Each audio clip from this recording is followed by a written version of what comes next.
deux collégiens vont venir vous faire un récit. Nous avons travaillé ensemble avec Madame Pastorelli, principale du collège. Elle était là tout à l'heure et elle n'a pas pu rester. Et la classe de Madame Sieste, classe de troisième du collège. Ces deux élèves vont vous lire un récit qu'on a travaillé ensemble sur les rescapés du 1er régiment de chasseurs parachutistes, rescapés et survivants de l'attentat du Drakkar. Il ne faut pas oublier qu'il y a eu 58 parachutistes qui sont morts, les 15 en sont ressortis, et ces 15 rescapés depuis 36 ans vivent avec ce souvenir de tous leurs frères d'armes qui sont morts sous les décombres. Ce récit est pour eux. Alors, Julien et Valentin.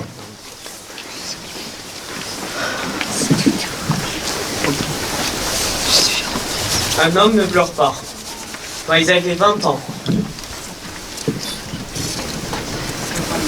Quand ils avaient 20 ans. Quand ils étaient dans les paras. Ils croyaient à cette baliverne. Ils avaient ravalé leur chagrin, cadenassé leur douleur, tué leur détresse. Aujourd'hui, ils en ont 50 et se foutent bien du qu'en dira-t-on. Ils savent que cette pudeur virile n'a fait que les détruire un peu plus et ronger au plus profond, année après année. Alors ils pleurent désormais. Ils chialent comme des gosses qu'ils étaient encore. Ce 23 octobre 1983, à Beyrouth, quand l'immeuble Drakkar s'est effondré, leurs copains sont morts. Eux s'en sont tirés, dans le sens où on les a sortis de là, blessés, miraculés, en tout cas vivants.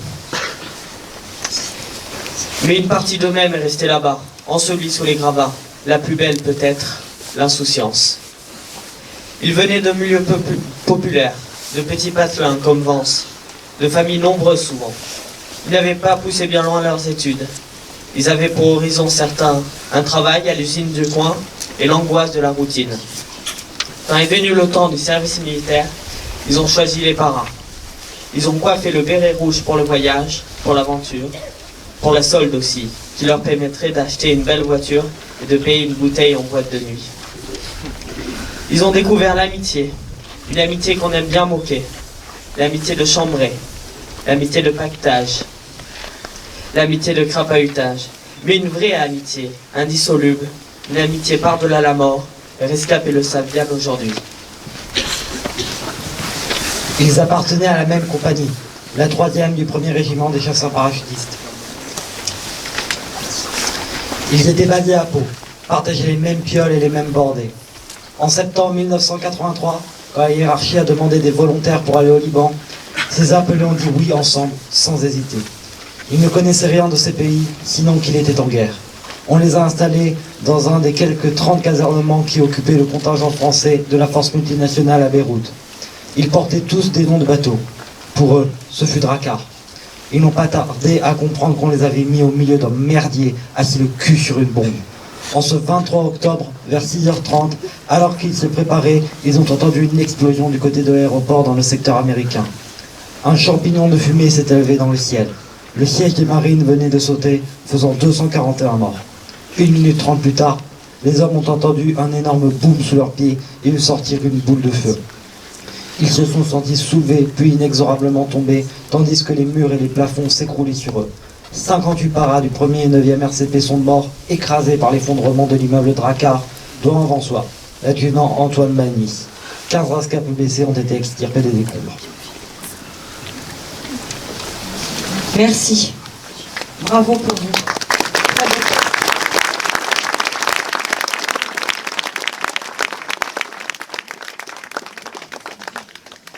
J'appelle maintenant Prune Gauthier et Dorian Vie qui vont nous lire un témoignage.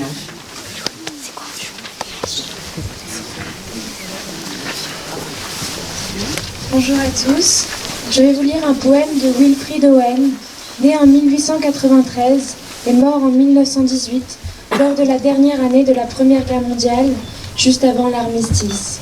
Il avait alors 25 ans. Il était soldat, poète, britannique, peu connu outre-Manche.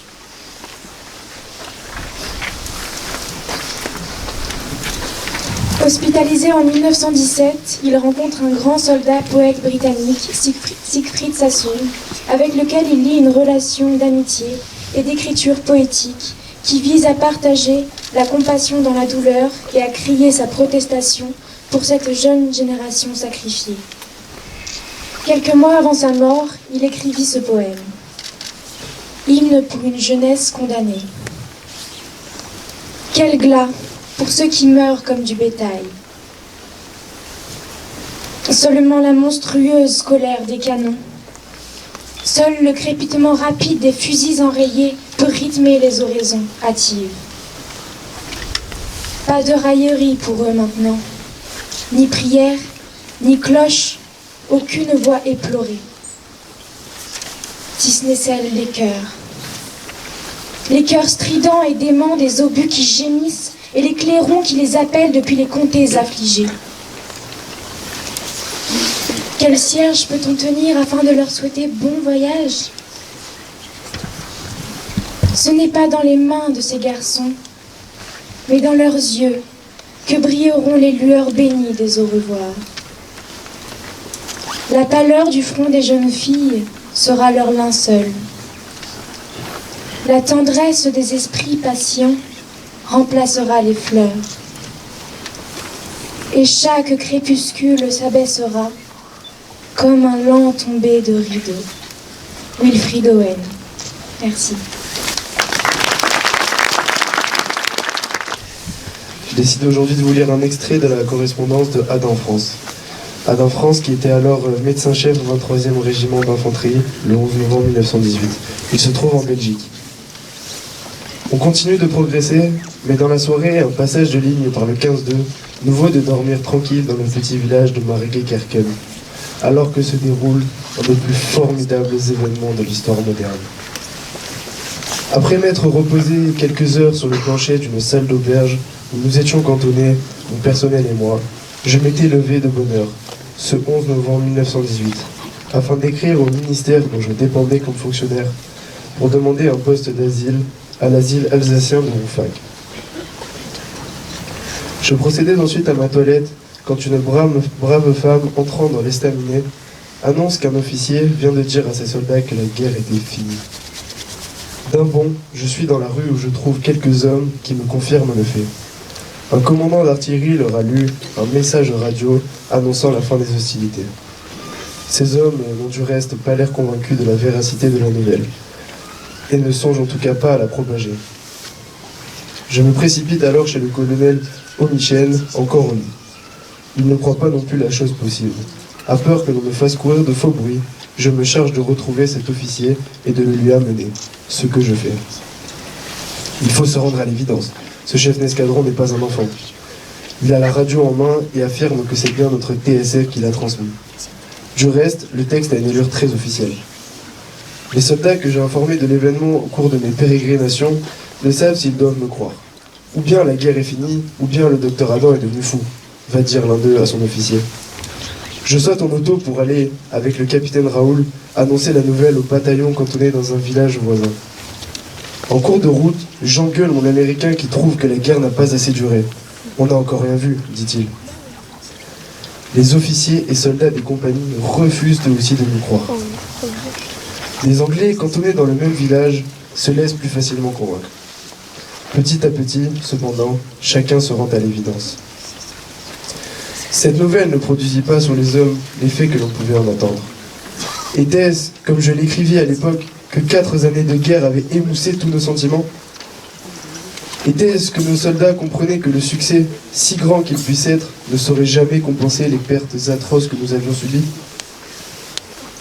Était-ce plutôt, comme je serais porté à le croire aujourd'hui, que le poilu en son inconsciente sagesse se rendait compte que ni les peuples, ni les hommes ne sauraient profiter de la grande et cruelle leçon? Merci.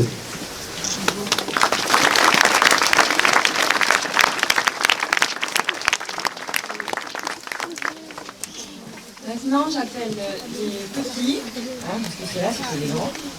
des élèves de CM2 de l'école du Sud et de l'école Saint-Michel qui veulent nous lire une lettre.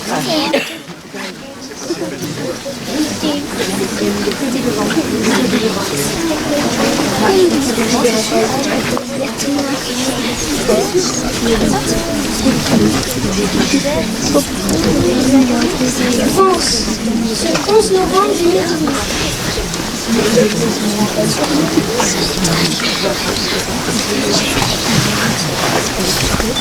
Vence, ce 11 novembre 2019.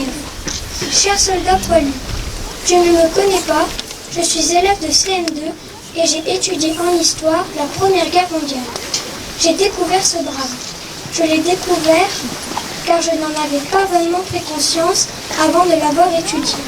Bien sûr, j'avais eu des échos par mon entourage, mais je n'avais pas d'idée précise sur le nombre de victimes ni sur l'horreur de l'expérience de la guerre. C'était pour moi des images en noir et blanc de soldats moustachus enterrés dans le grand trou. Et combien de morts? 100, 1000, 100 000? Je n'en savais rien. J'ai donc découvert la Grande Guerre. J'ai pu voir les dégâts de l'artillerie et les conditions de vie terribles dans les tranchées. J'ai pu voir que cette guerre a fait des millions de morts.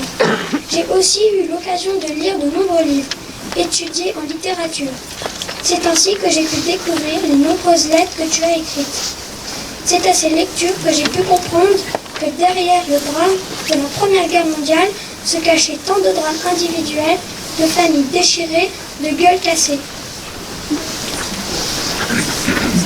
Dans mon environnement personnel, il ne reste pratiquement plus de traces de ce drame. Autour de moi, personne ne l'a vécu. Ce sont des souvenirs d'école dont mes parents parlent quand on voit un reportage sur toi à la télévision. Dans ma ville, il ne reste pas grand-chose. Il y a un monument aux morts, d'ailleurs nous y sommes. Partout, il y en a, de toutes les tailles, de toutes les formes, avec des noms gravés dans la pierre qui rappellent le sacrifice des soldats comme toi. Mais je peux te rassurer, même si on oublie la guerre autour de moi, il y a des endroits où on ne l'oublie pas. Avec ma classe et le souvenir français, nous irons découvrir des lieux où la mémoire de la guerre est entretenue. Des lieux qui montrent bien le drame que tu as vécu avec tes camarades. On célèbre aussi la fin de la guerre. C'est le 11 novembre que Madame le maire invite les enfants à lire un texte à ta mémoire devant le monument aux morts, pour fêter l'armistice. Avec des amis des autres écoles, on chante la Marseillaise afin de perpétuer le devoir de mémoire. Alors, c'est vrai, il ne parle pas de toi particulièrement, mais ces cérémonies rappellent les souvenirs de tous les soldats qui sont morts.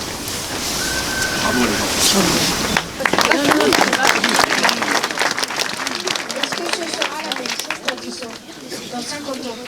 Je suis sûre qu'il restera des cours d'histoire et la lecture de tes lettres en cours de français. Et si j'ai des enfants, je leur en parlerai. Il restera aussi les lieux de mémoire, comme ici. Mais je ne sais pas s'il y aura toujours du monde pour aller les visiter.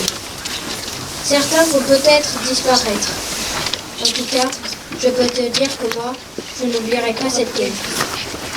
Moi, je ne t'oublierai pas. Que puis-je faire pour suivre ton exemple? Je ne suis pas née dans le même monde que toi. Je ne dois pas regarder que vers le passé, mais vers le futur. J'espère qu'il ne fera pas dans la division, mais dans l'union en Europe, afin que tout ce sang n'ait pas coulé en vain et que les générations futures puissent s'épanouir dans un monde plus uni, loin des guerres et de la barbarie humaine.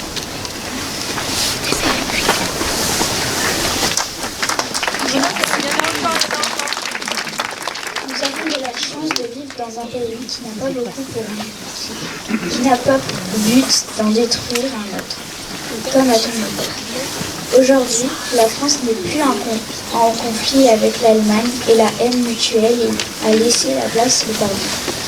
Par contre, ce qui n'a pas changé, c'est d'apprendre qu'il faut prendre ses responsabilités des citoyens par des gestes simples comme le vote. J'espère trouver un sens à ta mort, toi qui as risqué et donné ta vie pour ton pays.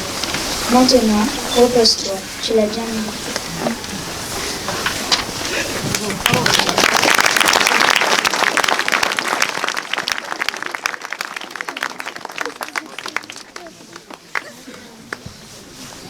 Vous pouvez les applaudir encore très fort.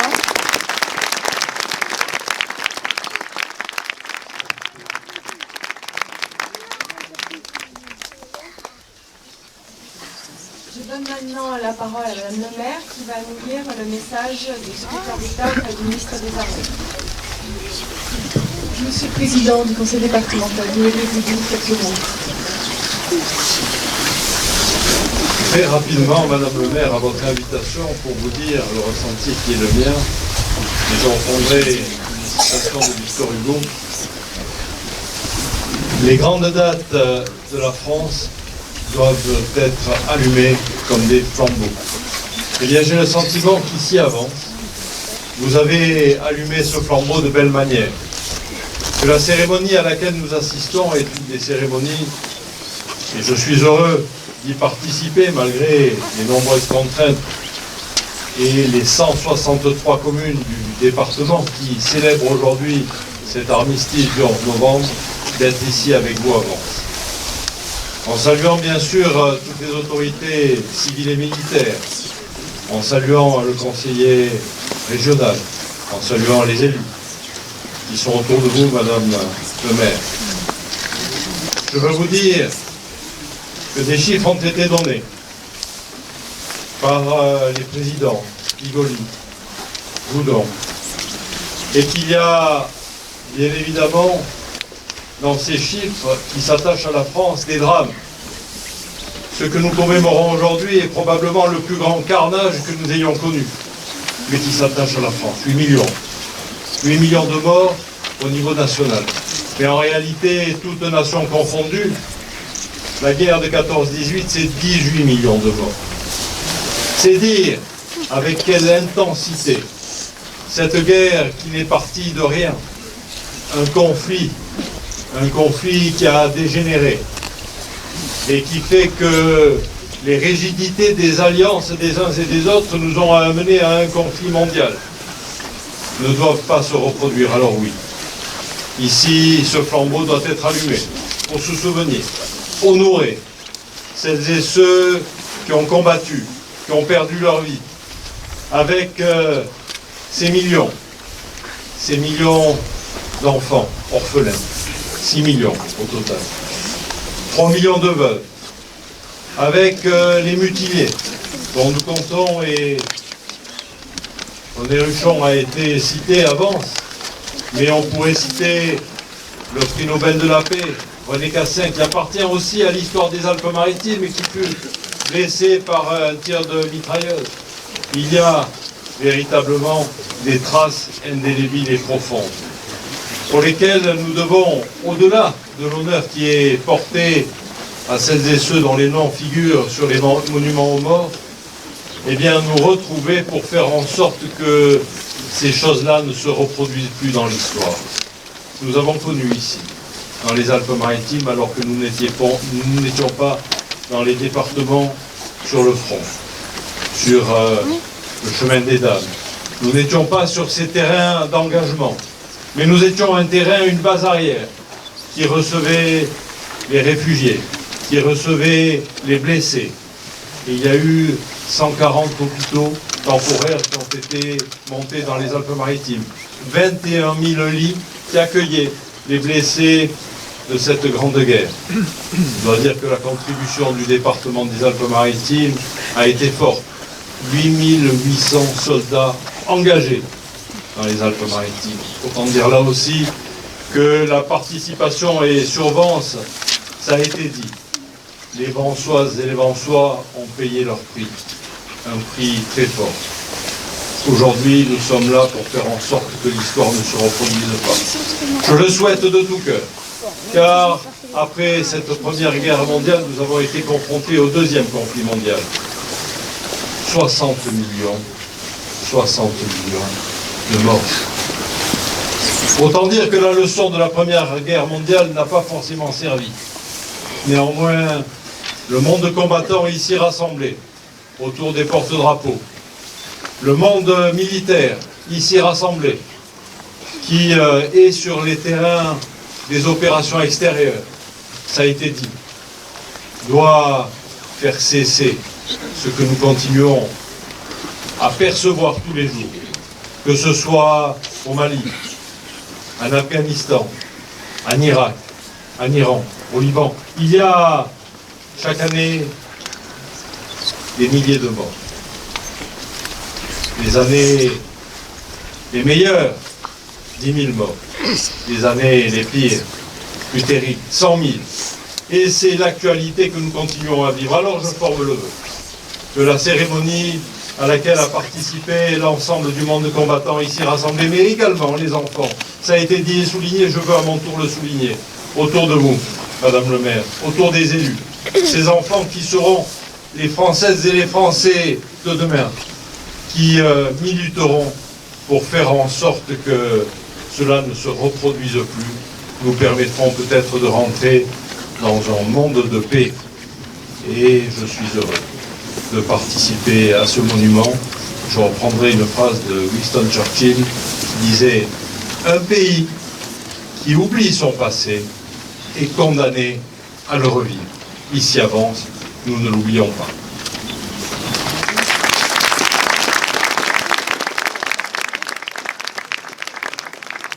Nous avons maintenant les enfants de l'école du Sud qui vont nous dire encore un texte. Alors comme ils sont nombreux, ils vont s'avancer. Avancez les enfants. Venez là, venez devant. Allez-y, placez-vous. Venez les enfants. Qui c'est qui commence?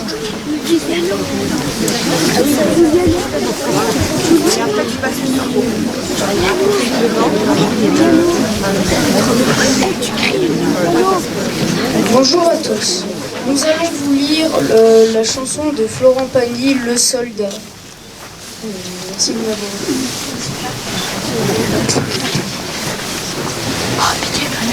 À l'heure où la nuit passe au milieu des tranchées, ma très chère Augustine, je t'écris sans tarder. Le froid pique et me glace et j'ai peur de tomber. Je ne pense qu'à toi. Mais je suis un soldat, surtout ne t'en fais pas. Je serai bientôt là et tu seras fier de moi.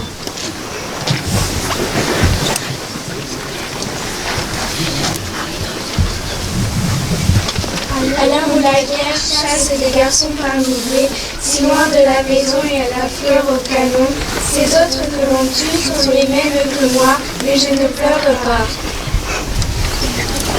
Car je suis un soldat, surtout ne t'en fais pas, je serai bientôt là et tu seras fier de moi. À l'heure où la mort passe dans le fleuve à mes pieds, de la boue qui s'en va, des godasses et des rats, je revois tes yeux clairs, j'essaie d'imaginer l'hiver auprès de toi. Mais je suis un soldat, je ne sens plus mes bras, tout tourne autour de moi, mon Dieu, sors-moi de là.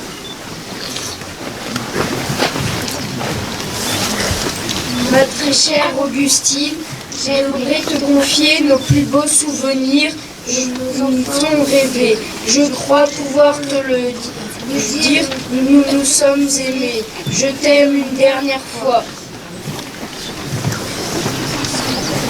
Attention.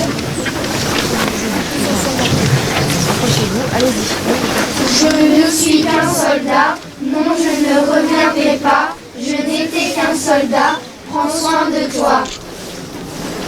Bravo. Vous n'avez pas la musique, mais vous pouvez nous applaudir.